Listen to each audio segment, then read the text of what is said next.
नमस्कार बच्चों, हम लोग प्रिज्म को पढ़ रहे थे। उस प्रिज्म में जो हमारा नेक्स्ट टॉपिक था वो था कोणीय वर्ण विक्षेपण। तो कोणीय वर्ण विक्षेपण से पहले हम लोग रंग के बारे में पढ़ लें।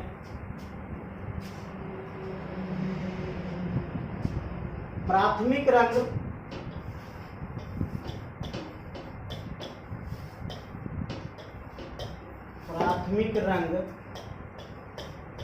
तीन होते हैं कौन कौन? तो R B G, red, blue and green. इसको क्या कहते हैं? प्राथमिक रंग। और इस प्राथमिक रंग को अगर सजाना होगा तो हम इसको कहाँ सजाते हैं? त्रिभुज के तीनों शीर्ष पर सजाते हैं। प्राथमिक रंग को कहाँ सजाते हैं? त्रिभुज के तीनों शीर्ष पर सजाते हैं। आर बी जी, ये आर हो गया, बी ब्लू हो गया, घड़ी की दिशा में चलना, ये ब्लू हो गया, और जी ग्रीन तो है ही, ग्रीन चलेगा भी नहीं। चलिए देख लेते हैं। R B G, red, blue and green, इसको प्राथमिक रंग कहते हैं। इसके बाद हमारे पास आता है द्वितीयक रंग।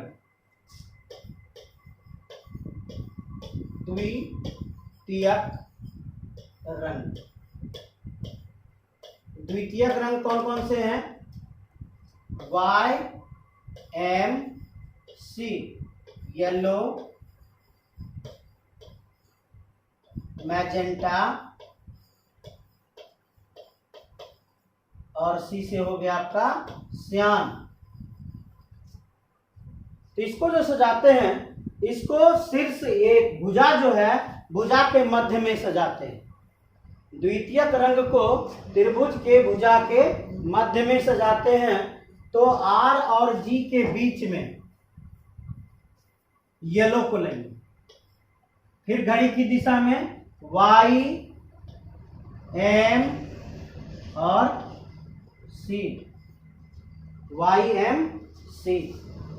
यानी अब आपका क्या क्या बनेगा? नया नया रंग बनके तैयार हो गया। क्या क्या बनेगा? रेड और ग्रीन को मिला दीजिए, आपका येलो कलर बन जाएगा। रेड और ग्रीन को मिला दीजिए, इन दोनों रंग को मिला दीजिए, येलो रंग बन जाएगा। ग्रीन और ब्लू को मिला दीजिए, सियान कलर बन जाएगा। ग्रीन प्लस ब्लू को मिला दीजिए, सियान रंग बन जाएगा। तीसरा, रेड और ब्लू को मिला दीजिए, रेड और ब्लू को मिला दीजिए, आपका मैजेंटा रंग बन जाए। तो ये प्राथमिक रंग को मिलाने के बाद, प्राथमिक प्राइमरी इसको कहते हैं ना, यहाँ पे पी लिख देते हैं, प्राइमरी। ये प्राइमरी रंग कौन कौन से मिलेंगे? तो कौन कौन सा? द्वितीयक, ये हो गया आपका सेकेंडरी। कौन कौन सा द्वितीयक रंग बनेगा? ये त्रिभुज के द्वारा आप अपने दिमाग में रख सकते हैं कि रेड और ग्रीन को मिलाएंगे तो येलो बनेगा, ग्रीन और ब्लू को मिलाएंगे तो सियान बनेगा, और रेड और ब्लू को मिलाएंगे तो मैजेंटा बनेगा। तीसरा रंग होता है आपका पूरक रंग। तीसरा रंग होता है आपका पूरक रंग। तो ये पूरक रंग कौन कौन से हैं? सो देखिएगा। अब क्या करते हैं, जैसे हम लोग त्रिभुज में माध्य पढ़ते थे कि इस कोने से इसके मध्य भाग को मिला दीजिए, इस कोने से इसके मध्य भाग को मिला दीजिए, और इस कोने से इसके मध्य भाग को मिला दीजिए। तो क्या होता है? ये तीनों एक दूसरे को बीच में काट देता है, तीनों कॉमन हो जाता है। जो तीनों कॉमन होता है वो डब्लू होता है, उसको व्हाइट कहते हैं। यानी ग्रीन और मैजेंटा, एक प्राइमरी और एक सेकेंडरी, इन दोनों को मिला दीजिए तो आपका व्हाइट कलर बन जाएगा। फिर उसी तरह एक प्राइमरी और एक सेकेंडरी, ब्लू और येलो दोनों को मिला दीजिए तो आपका व्हाइट कलर बन जाएगा। ठीक उसी प्रकार रेड और सियान, प्राइमरी और सियान सेकेंडरी, दोनों को मिला दीजिए तो व्हाइट रंग बन जाएगा।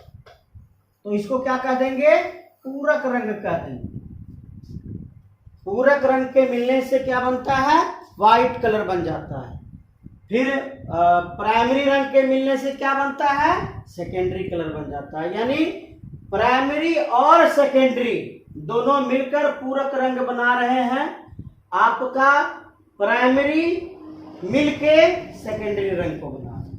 ये है आपका कलर। और इसी में आपका न्यूटन का चक्रिका सिद्धांत है कि आप लोग जब मेले में घूमने जाते होंगे तो वहां पर एक चक्के की तरह होता है, इस तरह गोल सा चक्का होता है, बहुत बड़ा सा चक्का होता है। यह 7 भाग में बटे होते हैं। कितने भाग में बटे होते हैं? ये 7 भाग में बटे होते हैं, एकदम बराबर बराबर। और सातों को जो इंद्रधनुष का कलर है भीप गयोर, उससे ये लोग जो है इसको रंग के रखता है। एक और था ना, भीप गयोर, एक और हो जाता 7 बन जाता। चलिए ये आर है, ये 7 रंग से रंगता। आपको कहेगा निशान लगा, यहाँ पे एक धनुष जैसा रहेगा, नोक जैसा रहेगा, कहेगा इसको निशान लगा। और एक तीर मारने का वो 2 रुपया अगर लेता है तो आपको कहेगा निशान लगा। जब इस चक्के को वह पूरी तेजी से घुमा देगा तो ये 7 कलर आपके आंख में मिक्स हो जाता है। जब ये 7 कलर आपके आंख में मिक्स होता है तो क्या बन जाता है? व्हाइट कलर बन जाता है। तो ये चक्रिका जो है प्योर व्हाइट आपको दिखाई पड़ेगा। आप जिस चीज को निशान लगाना चाहेंगे उस पर निशान नहीं लगेगा आपको, चूंकि वह दिख ही नहीं रहा है, आपको सिर्फ व्हाइट दिख रहा है तो निशान लगेगा नहीं। आप कहीं पे मारिएगा, अगर लग गया तो ठीक है, नहीं लगा तो भी ठीक है। तो ये है न्यूटन का चक्रिका सिद्धांत। चले आगे। हम लोग पढ़ रहे थे कोणीय वर्ण विक्षेपण।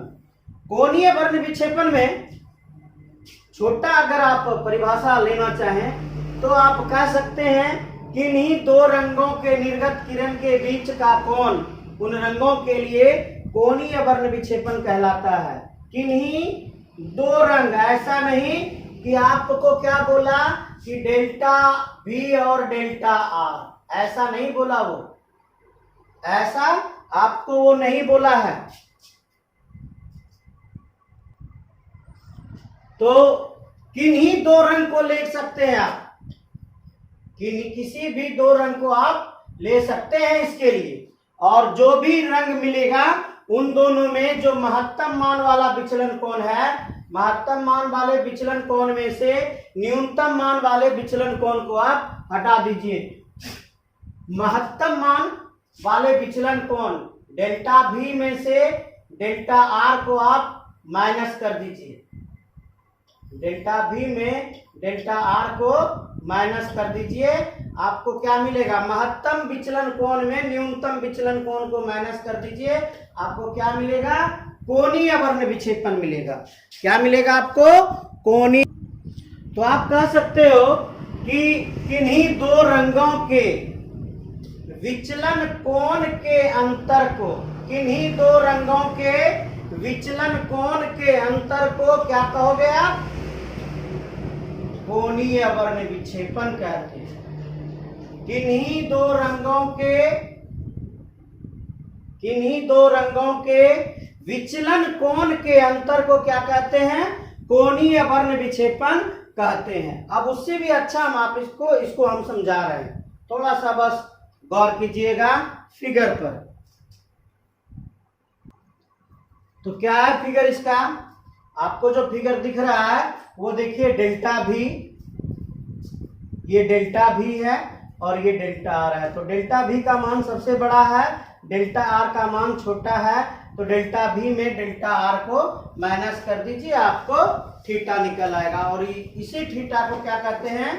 कोणीय वर्ण विक्षेपण कहते हैं। इस थीटा को क्या कहते हैं? कोणीय वर्ण विक्षेपण। तो किन्हीं 2 रंगों के विचलन कोण के अंतर को कोणीय वर्ण विक्षेपण कहते हैं। या किन्हीं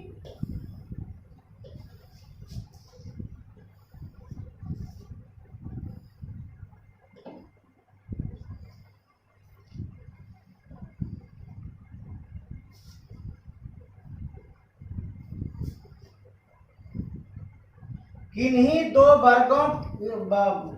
वर्णों के निर्गत कोण के बीच जो कोण बन रहे, निर्गत किरण के बीच जो कोण बन रहे हैं, आपका एक ये निर्गत किरण है, इसको यदि आप काल्पनिक रूप से पीछे बढ़ाइए तो ये चला गया, और इसको यदि काल्पनिक रूप से बढ़ाइए तो ये यहाँ पर एक दूसरे को कट कर दिया।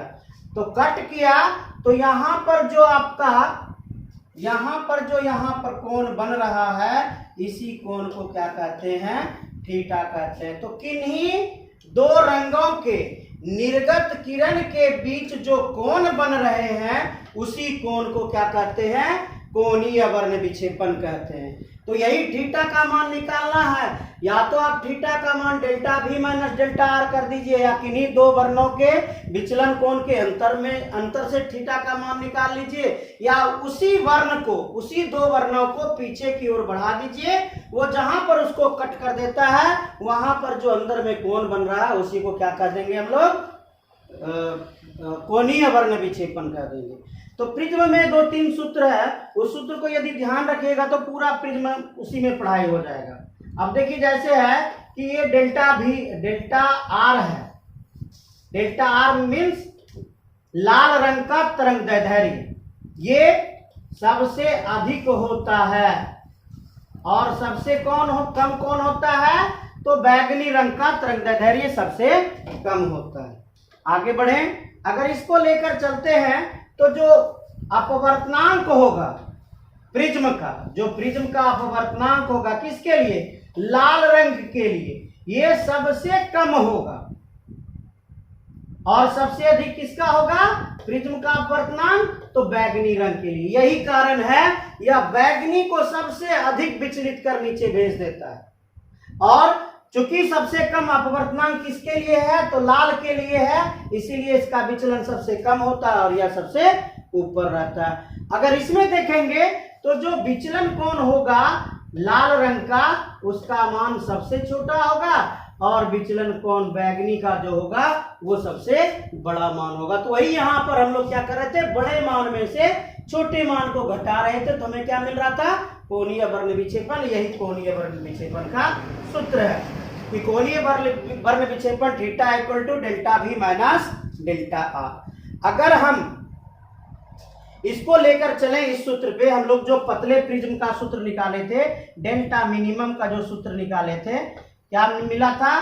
म्यू पी माइनस 1 इंटू ए। अगर इस सूत्र से इसको लेकर चले तो देखिए आपको क्या मिलता है कि भाई अगर उस सूत्र पे हम लोग जाते हैं तो हम लोग क्या निकाले? थीटा इक्वल टू डेल्टा भी माइनस डेल्टा आर। तो डेल्टा भी का अलग सूत्र हम लोग निकालेंगे। क्या निकालेंगे?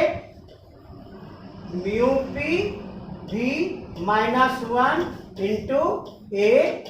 अगर आप डेल्टा के साथ भी लगाए तो क्या आप ए के साथ भी लगा सकते हैं? तो गौर कीजिएगा कि एक ही प्रिज्म है, प्रिज्म अलग नहीं है, प्रिज्म एक है। अगर प्रिज्म एक है तो उसका विचलन कोण में बदलाव नहीं होगा।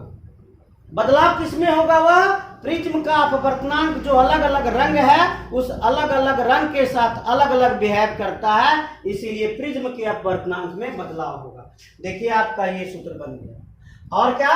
डेल्टा आर इक्वल टू लगाइए mu P R minus 1 into ए।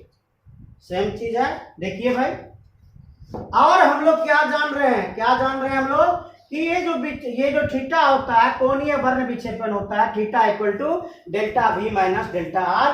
तो हम लोग अगर थीटा का मान निकालना चाहें तो इन दोनों सूत्र को हम लोग यहाँ पर रखेंगे। डेल्टा भी के बदले में इसको रख दिए, और डेल्टा आर के बदले में इसको रख दिए। ब्रैकेट खोल दिए, ब्रैकेट जब खुला तो ए का मल्टीप्लीकेशन सबके साथ हुआ, म्यू पी भी ए माइनस 1 गुना ए, तो ए हो गया। इसके आगे में माइनस का चिन्ह है तो माइनस दे दिए, इसके आगे में माइनस का चिन्ह है तो प्लस दे दिए। देखिए प्लस ए ये दोनों आपका कैंसिल आउट हो रहा है क्या? अगर ये दोनों कैंसिल आउट हो रहा है तो बचा आपके पास क्या? Theta equal to A mu P भी माइनस म्यू पी आर। यहाँ म्यू पी को क्या समझिएगा? ये प्रिज्म का रिफ्रैक्टिव इंडेक्स है, ये प्रिज्म का अपवर्तनांक है। तो इसी चीज में आपको एक क्वेश्चन दे दिया कि किसी प्रिज्म के पदार्थ के बैंगनी रंग तथा लाल रंग का अपवर्तनांक क्रमशः, बैंगनी रंग और लाल रंग का अपवर्तनांक म्यू भी का मान दिया आपको, म्यू आर का मान दिया आपको, कितना कितना दिया, म्यू भी का मान 1.67 दिया और म्यू आर का मान 1.65 दे दिया। इसके बाद क्या कहता है, तथा यदि प्रिज्म कोण 8 डिग्री हो, आपका ए का मान दे दिया ये 8 डिग्री। अब क्या कहता है, तो प्रिज्म के द्वारा उत्पन्न कोणीय वर्ण विक्षेपण ज्ञात करें, थीटा का मान ज्ञात करना है, बस सेम सूत्र में लगा दीजिए, यही तो थीटा का सूत्र है। प्रिज्म कोण का मान 8 इंटू बैगनी में लाल को घटाना है, बैगनी का कितना है 1.67 घटा 1.65, इसको घटा दीजिए, 8 गुना 0.02 बराबर 0.16।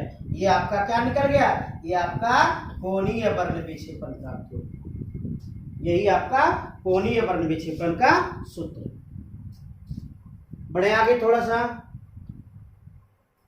तो भाई वर्ण विक्षेपण क्षमता किसे कहते हैं, तो किन्हीं दो रंगों के लिए, किसके लिए, तो किन्हीं दो रंगों के लिए कोणीय वर्ण विक्षेपण तथा इन रंगों के माध्य रंग की किरण के विचलन कोण के अनुपात को वर्ण विक्षेपण क्षमता कहते हैं। चलिए थोड़ा सा इस पे हम लोग चर्चा कर ले, माध्य रंग पे। आइए यहां देखिए क्या कहता है, परमाणिक विक्षेपण क्षमता के लिए, परमाणिक विक्षेपण क्षमता मतलब प्रयोग के द्वारा जो सारा मान ज्ञात किया गया उसमें क्या पाया गया कि जो लाल रंग होते हैं वो सबसे दीर्घ तरंग दैर्ध्य वाले होते हैं, जिसका मान कितना है 6563 एंगस्ट्रॉम, और आसमानी रंग जो होता है इंडिगो जिसको आप कहते हो वो सबसे लघु तरंग दैर्ध्य होता है। ये पॉइंट है, इसको देखेंगे कि जो लाल रंग होता है वो दीर्घ तरंग दैर्ध्य होता है जिसका मान 6563 एंगस्ट्रॉम होता है, और जो लघु तरंग दैर्ध्य होता है वो कौन होता है, आसमानी होता है। अब अगर इनका माध्य ज्ञात करेंगे तो दोनों को जोड़ के 2 से भाग दे दीजिए, तो आपको क्या माध्य तरंग दैर्ध्य मिलेगा 5893, जो किसका तरंग दैर्ध्य है, पीला तरंग दैर्ध्य। यही कारण है कि माध्य तरंग दैर्ध्य किसको चुना गया है, पीला को चुना गया है, ना कि ग्रीन को चुना गया, ना कि हरा को चुना गया। माध्य तरंग दैर्ध्य किसको चुना गया है, माध्य तरंग दैर्ध्य किसको चुना गया है, तो पीला को चुना गया है। चलिए तो इससे स्पष्ट हो गया कि जहां भी हमको माध्य तरंग दैर्ध्य का बात कहेगा हम किसको लेंगे, येलो कलर को क्या लेंगे, माध्य तरंग दैर्ध्य के रूप में लेंगे। आइए अब यहां पे आते हैं अपने पॉइंट पे, किन्हीं दो रंगों के लिए कोणीय वर्ण विक्षेपण, तो कोणीय वर्ण विक्षेपण को किससे सूचित करते हैं, थीटा से। किससे सूचित करते हैं, थीटा से सूचित करते हैं, किसको, कोणीय वर्ण विक्षेपण को। तो इसको क्या लिखेंगे हम लोग, इसको थीटा लिखेंगे। आगे पढ़िए क्या कहता है, आगे पढ़िए क्या कहता है, आगे कहता है तथा इन रंगों के माध्य किरण, तो माध्य किरण कौन है, डेल्टा वाई है ना, तो माध्य किरण कौन है, डेल्टा वाई है, तो माध्य रंग की किरण इसके लिए क्या लिख लें हम लोग, डेल्टा वाई लिख दें। इसके लिए क्या लिखेंगे हम लोग, डेल्टा वाई लिख दिए। तो क्या बोला क्वेश्चन कि वर्ण विक्षेपण क्षमता, वर्ण विक्षेपण क्षमता क्या होता है, ओमेगा होता है। तो क्या लिखेंगे, omega equal to theta upon theta बटे कौन सा रंग, डेल्टा वाई, कौन सा रंग, तो डेल्टा वाई।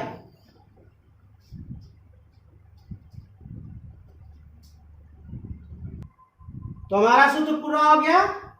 वर्ण विक्षेपण क्षमता को किससे सूचित करते हैं, ओमेगा से सूचित करते हैं। तो ओमेगा का सूत्र क्या निकल गया, थीटा बटे माध्य रंग का किरण कौन है, तो डेल्टा वाई है।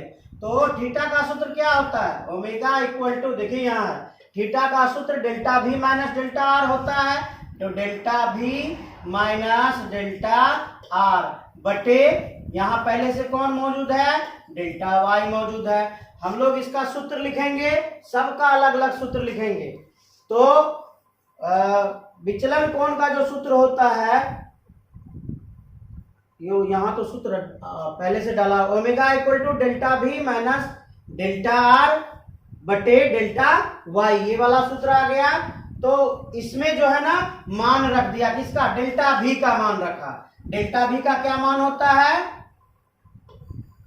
म्यू पी भी minus 1 into A minus mu P R minus 1 into A, पीछे देखिएगा जरा, बटे इसका सूत्र क्या हो जाएगा तब, mu P Y minus 1 into A. आइए थोड़ा पीछे ले चलते हैं आपको, यहां देखिए इससे क्या निकला था सूत्र हमारा, ए म्यू पी भी माइनस म्यू पी आर। तो इसको जब तोड़ देंगे तो क्या निकलेगा सूत्र, ए म्यू पी भी माइनस म्यू पी आर बटे mu P Y minus 1 into A और ए क्या हो गया, कैंसिल हो गया, क्या बचा, म्यू पी भी माइनस म्यू पी आर बटे म्यू पी वाई माइनस 1। देखिए यहाँ है क्या, म्यू पी भी minus mu P are oblique ये बटे है, बटे म्यू पी वाई माइनस 1। यही आपका किसका है, कोणीय वर्ण विक्षेपण, सॉरी वर्ण विक्षेपण क्षमता का ये मूल सूत्र है, मुख्य सूत्र है। इस चीज को ध्यान में रखिएगा। तो कोणीय वर्ण विक्षेपण क्षमता क्या होता है, ये अनुपात है, किसका किसका अनुपात है, कोणीय वर्ण विक्षेपण और माध्य रंग के किरण का अनुपात है। इसे ही हम लोग क्या कहते हैं, वर्ण विक्षेपण क्षमता कहते हैं। बढ़े आगे। अब आइए आपको दो क्वेश्चन दिया गया है। 60 डिग्री अपवर्तक कोण वाले प्रिज्म द्वारा बैगनी, लाल तथा पीले रंग के लिए उत्पन्न विचलन कोण, आपको डेल्टा का मान दिया हुआ है। किसका किसका मान दिया है भाई, डेल्टा का। क्वेश्चन नंबर 1, क्वेश्चन नंबर 1 क्या क्या मान दिया लिखते हैं। अपवर्तक कोण है, ए का मान दिया है कितना, 60 डिग्री। उसके बाद बैगनी, लाल, पीला, बैगनी, लाल, पीला, तीनों का मान अलग अलग दिया है। क्या दिया है तीनों का मान, देखिए एक का मान दिया है 53, 51, 52, 53, 51, 52। अब क्या निकालना है, वर्ण विक्षेपण क्षमता। तो ओमेगा का सूत्र लगा दीजिए। आपका जो ओमेगा का सूत्र अभी प्राप्त हुआ, ये वाला सूत्र, म्यू पी भी minus mu P are, mu P भी माइनस म्यू पी आर बटे म्यू पी वाई माइनस 1 बटे म्यू पी वाई माइनस 1। अच्छा, ये म्यू में मान दिया है, ये क्या दिया है, वर्ण विक्षेपण विचलन कोण में मान दिया है ना, तो डेल्टा हो जाएगा। तो और आसान है, तो इतना जाना भी जरूरी नहीं था। सीधा सूत्र क्या लिखेंगे, डेल्टा भी माइनस डेल्टा आर बटे डेल्टा वाई, ये सीधा सूत्र लगाएंगे, सीधा आंसर आ जाएगा। दूसरा क्वेश्चन नंबर 2 है, उसी तरह बैगनी, लाल तथा पीले, बैग क्या क्या दिया है, रंग के लिए किसी प्रिज्म के बता। अब इस बार अपवर्तनांक दिया है, इस पर आपको म्यू पी भी, म्यू पी आर और म्यू पी वाई दिया है। भी का मान दिया है 1.59, दूसरा का दिया है 1.49, और तीसरा का दिया है आपका 1.57। अब क्या पूछता है, प्रिज्म के पदार्थ की वर्ण विक्षेपण क्षमता ज्ञात कीजिए। ओमेगा का सूत्र लिखिए, म्यू पी भी माइनस म्यू पी आर बटे म्यू पी वाई माइनस 1। इस सूत्र को लगाइए, आंसर निकालो। बढ़े आगे। स्कैटरिंग ऑफ लाइट, प्रकाश का प्रकीर्णन किसे कहते हैं। जब प्रकाश की किरण, देखिए इसका एक हम आपको सिर्फ प्रैक्टिकल बता रहे हैं कि भाई क्या करेंगे, कांच का एक गिलास लेंगे, इस कांच के गिलास, 2 गिलास लेंगे कांच का 2 गिलास लेंगे, एक गिलास, दोनों में डिस्टिल वाटर डाल देंगे। क्या डालेंगे, डिस्टिल वाटर। दोनों में हम लोग क्या डाल देंगे, डिस्टिल वाटर डाल देंगे। एक में हम लोग दूध मिला देते हैं और दूसरे में हम लोग चीनी मिला देते हैं और अच्छी तरह से इसको घोल देते हैं। एक रे बीम वाला जो छोटा सा लाइट आता है, जिसको जलाते हैं तो बिल्कुल लाल रोशनी निकलता है, कोई बिंदा पे जाके पड़ता है, वो वाला टॉर्च लीजिए, इसके ऊपर भी जलाइए और इसके ऊपर भी जलाइए। आप पाइएगा कि इसमें जो है ना एक पाथ मिल जाता है, एक रास्ता दिखाई पड़ता है। टॉर्च का जो रोशनी पार कर रहा है उसका आर पार एक रास्ता दिखाई पड़ता है और इसमें दिखाई नहीं पड़ता है। यानी जो मिश्रण है, जो पूरी तरह घोल लिया है, उसमें क्या होते हैं, उसके कण इर्द गिर्द छोटे छोटे कण फैले होते हैं। वह कण क्या करता है, उस प्रकाश को, यहां देखिए क्या करता है, वो टकराता है, उसमें किरण टकराता है, अपना दिशा बदल लेता है और परावर्तन के नियम का पालन नहीं करता। वो जो कण है, वो कण इस तरह से मिलेंगे, तो जब इस पर लाइट टकराएगा तो कोई इधर घूम जाएगा, तो कोई इधर घूम जाएगा, तो कोई इधर घूम जाएगा, तो कोई इधर घूम जाएगा। परावर्तन के नियम का पालन नहीं करता है। इसी क्रिया को क्या कहते हैं, प्रकीर्णन कहते हैं। या दूसरी तरह से पढ़िए, जब प्रकाश का किरण पुंज किसी माध्यम से होकर गुजरती है तो उसके तीव्रता में कमी आ जाती है। क्यों आती है, क्योंकि वह टकराती है। टकराने के बाद वह अपने ऊर्जा को खो देता है, क्योंकि माध्यम के कण प्रकाश के कुछ ऊर्जा को अवशोषित करता है, पुनः कुछ परिमाण को विकर्णित कर देता है। पहले कुछ ऊर्जा को लेता है, फिर बाद में उस ऊर्जा को निकालकर फेंक देता है। इसी क्रिया को क्या कहते हैं, प्रकाश का प्रकीर्णन कहते हैं। इस क्रिया को हम लोग क्या कहते हैं, प्रकाश का प्रकीर्णन कहते हैं। तो ये जो प्रकाश का प्रकीर्णन था, इस प्रभाव को सबसे पहले किसने देखा था, इस प्रभाव को सबसे पहले जॉन टिंडल ने देखा था। ये जो प्रकीर्णन है, इस या जो प्रभाव है, या जो टकराने की क्रिया है, टकराने के बाद ऊर्जा का अवशोषण है, फिर ऊर्जा का विकिरणन है, तो वह जो क्रिया था उस क्रिया को सबसे पहले किसने देखा था, जॉन टिंडल ने देखा था। और जॉन टिंडल ने देखा, इसलिए इसका नाम क्या पड़ा, टिंडल का प्रभाव पड़ा। इसीलिए इस क्रिया, इसको क्या कहते हैं, टिंडल का प्रभाव। देखिए यहाँ पे चर्चा है। इसके लिए 2 गिलास डिस्टिल वाटर लिए, एक में दूध और दूसरे में चीनी डालकर हिलाया गया। जब दोनों से किरण पुंज गुजारा तो क्या पाया उन्होंने, दूध वाले गिलास में किरण का पथ दिखाई देता है। आइए फिगर देखिए, दूध वाले में क्या दिखाई पड़ा, किरण का पथ। इधर से अगर टॉर्च को जलाया, जब ये रोशनी गई तो क्या मिला, यहां पर एक किरण का पथ दिखाई पड़ा, जबकि दूसरे में दिखाई नहीं पड़ा। पहले में दिखाई पड़ा और दूसरे में दिखाई नहीं पड़ा। प्रयोग द्वारा यह ज्ञात हुआ कि प्रकीर्णन के पश्चात प्रकाश का रंग एवं तीव्रता टकराने वाले कणों के आकार पर निर्भर करता है। कैसा कण है, छोटा है कि वो बड़ा कण है। कैसा कण है, अगर वो छोटा कण है तो वो उसकी जो तीव्रता होगी वो कुछ कम घटेगी, लेकिन अगर वो बड़ा कण है तो उसकी तीव्रता काफी घटेगी, प्रकाश जो है इर्द गिर्द काफी फैल जाएगा। टकराने वाले कणों के आकार पर निर्भर करता है। प्रकीर्णित प्रकाश आंशिक रूप से ध्रुवित होते हैं, पोलराइज्ड किरण होता है। वो आंशिक रूप से क्या हो जाता है, आंशिक रूप से ध्रुवित हो जाता है। तो जो किरण पार किया इस गिलास से, दूध वाले गिलास से, तो कहता है कि अगर जो मिश्रण है ना, मिश्रण वाले में वो पूर्णतः क्लीन पथ से पार करेगा, उसमें कोई दिक्कत नहीं आएगी।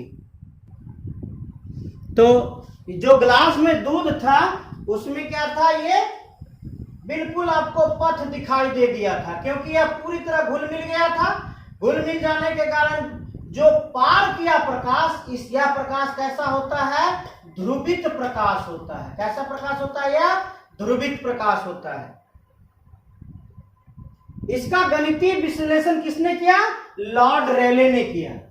इसका गणितीय विश्लेषण जो हम लोग पढ़ रहे हैं प्रकीर्णन, इसका गणितीय विश्लेषण किसने दिया, लॉर्ड रेले ने दिया। लॉर्ड रेले के अनुसार जो प्रकीर्णित प्रकाश की तीव्रता है, हम लोग अभी यही तो देख रहे थे कि तीव्रता घट जाती है। तो तीव्रता किस रूप में घटती है, प्रकाश के तरंग दैर्घ्य लैम्डा के चतुर्थ घात का व्युत क्रमानुपाती होता है। यहाँ सूत्र भी दिया हुआ है, यहाँ सूत्र भी दिया हुआ है, फिर भी हम लिख देते हैं आई समानुपाती 1/λ/4, या उसके चतुर्थ घात का समानुपाती होता है। इसका मतलब यह मान जितना बढ़ेगा वह क्या कहते हैं, डेंसिटी उतना, डेंसिटी इंटेंसिटी उतना ही घटेगा, यानी उसका जितना तरंग दैर्घ्य बढ़ेगा उतना इसका इंटेंसिटी तीव्रता में कमी आएगी। और इसी लॉर्ड रेले का जो सिद्धांत मिला, इसी सिद्धांत पर हम लोग कुछ क्वेश्चनों का, प्रश्नों का उत्तर दे सकते हैं।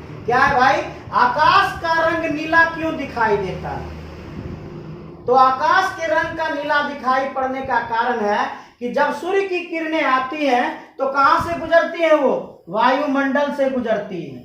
और वायुमंडल क्या है, वायुमंडल भी जो दूध, गिलास में दूध था उसी तरह का एक मिश्रण है, माने पूर्णतः मिश्रण है। और जब इससे सूर्य की किरण गुजरेगी तो यह एक पथ में दिखाई पड़ेगा। अगर यह पथ में दिखाई पड़ता है तो कैसा हो जाएगा, ये ध्रुवित हो जाएगा, ठीक ना। तो ध्रुवित होने के कारण इसमें क्या होगा, स्कैटरिंग हो जाएगा, इसमें प्रकीर्णन हो जाएगा। और जब प्रकीर्णन होगा तो प्रकाश इर्द गिर्द बिखर जाएंगे, ठीक ना। क्या हो जाएगा, प्रकाश इर्द गिर्द बिखर जाएंगे। तो किसका प्रकीर्णन सबसे अधिक होगा और किसका प्रकीर्णन सबसे कम होगा? तो सबसे अधिक प्रकीर्णन ब्लू लाइट का हो जाएगा। सबसे अधिक प्रकीर्णन किसका होगा, ब्लू लाइट का होगा, क्योंकि हमारी आंख को सबसे छोटा वाले में ब्लू सबसे अधिक दिखता है। लाल का प्रकीर्णन सबसे कम होगा, लाल तो वहां से निकल लेगा। बचा कौन, ब्लू लाइट।